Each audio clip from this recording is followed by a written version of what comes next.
بالقدرات. وهنا أفتح قوس لأنوه بالقدرات الإنتاجية التي وصلتها فلاحة الجزائر، حيث تجاوزت السنة هذه إنتاج يقارب 37 مليار دولار، يعني أكثر من نصف المداخيل نتاع المحروقات، وهذا يبشر بالخير، وأنا في طريق الصواب، ماناش بعاد على تحرر حقيقة من وطأة المحروقات على اقتصادنا.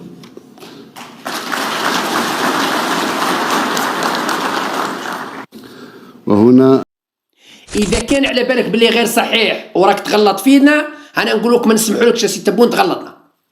إذا كان ما على بالك شو غلطوك وكذبوا عليك باش تغلطنا، أنا نقول لك صح الخطأ سي تبون.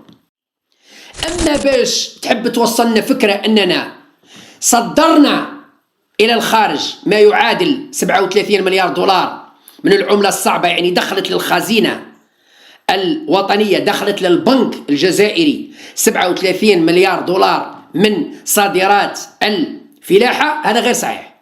تقع في الخطأ وتغلط الرأي العام، لأنه الناس تضحك علينا.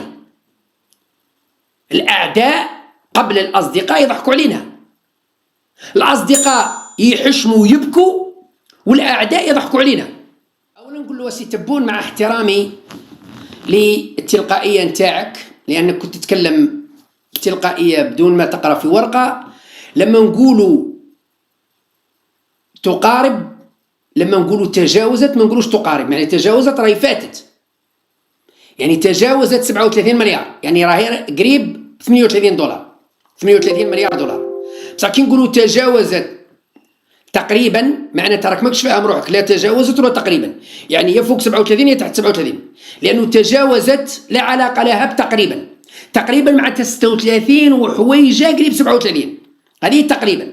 بصح كي نقولوا تجاوزت معناتها راه فات 37 ولا حقا 38.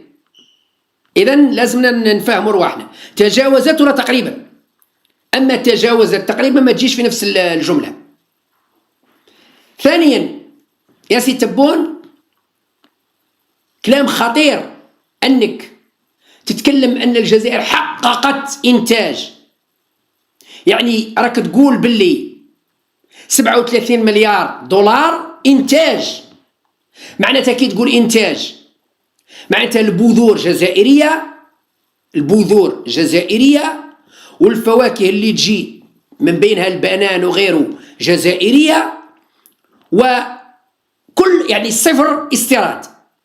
لأنه لما نقولوا أن الجزائر تنتج 42 مليار دولار محروقات، لما نقولوا الجزائر تنتج 42 مليار دولار محروقات، كلام صحيح، لأنه إنتاج جزائري 100%، إنتاج جزائري 100%، بترول جزائري والغاز جزائري من الأرض. إذن لم نستورد شيء، لم نستورد لا غاز ولا بترول، والغاز والبترول ما فيش بذور نزرعوها ومن بعد تنوض. إذن إنتاجنا 42 مليار دولار صحيحة. أما بالنسبة للفلاحة لا، إذا تقول استهلاكنا بما فيه الواردات والصادرات و في كل مجال الفلاحة 37 مليار دولار من الناتج الخام الوطني اللي هو 260 مليار دولار، قلنا صحيحة. نعم يا سي تبون، 37 مليار دولار من 260 مليار دولار، نعم صحيح، لأنه داخل فيها الصادرات والواردات وش ناكلوا وش ننتجوا، يعني اللي راهو يغرس الشلاضة في داره وياكلها راهي داخله في 37 مليار دولار، داخله في 37 مليار دولار. أما باش تحب توصلنا فكرة أننا صدرنا إلى الخارج ما يعادل 37 مليار دولار من العملة الصعبة، يعني دخلت للخزينة الوطنية، دخلت للبنك الجزائري 37 مليار دولار من صادرات الفلاحة، هذا غير صحيح. إذا كان على بالك باللي غير صحيح وراك تغلط فينا، أنا نقول لك ما نسمحولكش سي تبون تغلطنا. إذا كان ما على بالك شو غلطوك وكذبوا عليك باش تغلطنا، أنا نقول لك صحح الخطأ سي تبون. لا تقع في الخطأ وتغلط الرأي العام، لأنه الناس تضحك علينا. الأعداء قبل الأصدقاء يضحكوا علينا. الأصدقاء يحشموا ويبكوا والأعداء يضحكوا علينا. يقول لك شوف رئيس تاعهم ما يعرفش يفرق ما بين إنتاج وما بين الناتج الخام، لأنه إنتاج معناتها ما ننتج، والناتج الخام اللي هو في 260 مليار أوكي قلنا مقبولة. إذا في الخطاب نتاعك أي فلاح بسيط يعتقد أن الدولة راهي دخلت 37 مليار دولار من الفلاحة. الأمر الثاني فيه ممكن تغليط للرأي العام من بعض وسائل الإعلام أن رئيس الجمهورية أمر بعدم استيراد القمح الصلب. نعم، والقمح الصلب الجزائر لا تستورد القمح الصلب منذ أكثر من 25 سنة تقريبا، أو ممكن 30 سنة. القمح الصلب الجزائر لا تستورد إلا قليل، كمية قليلة. لماذا؟ لأننا ننتج القمح الصلب بما يعادل 70 أو 80% إنتاج محلي.